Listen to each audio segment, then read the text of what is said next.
What we can see here is an example of how fPCA can be applied to daily curves derived from an HRV-related proxy of autonomic nervous system activity.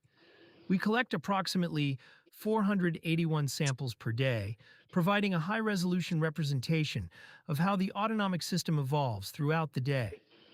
From these samples, we reconstruct continuous polynomial curves representing the daily autonomic trajectory. We then apply functional principal component analysis, or fPCA, to analyze these trajectories. Through the eigenfunctions derived from the data, we identify the three dominant modes of variation: PC1, PC2, and PC3. These components can capture different physiological patterns across the day, potentially related to three main states: overnight recovery, training-induced autonomic strain, and post-exercise recovery. Importantly, these physiological interpretations are not necessarily associated with the components in a fixed order. What we see in this animation is the training cycle of a master cyclist with a relatively low-stress lifestyle.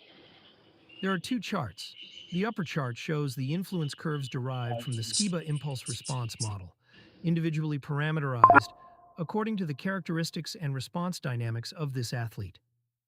The lower chart shows how the three fPCA-derived components evolve throughout the training cycle as the athlete approaches peak form. In other words, we can observe changes associated with recovery, training-induced autonomic strain, and post-training recovery over time.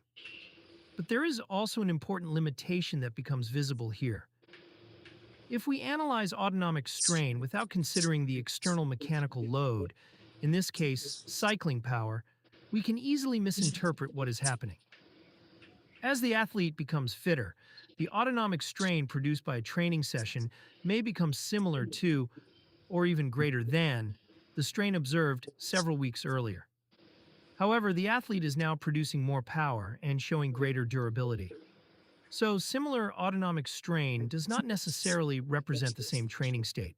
The internal response must be interpreted in relation to the external work being performed. This is particularly important near peak form. The autonomic cost may remain similar, while the athlete's mechanical output and durability continue to improve.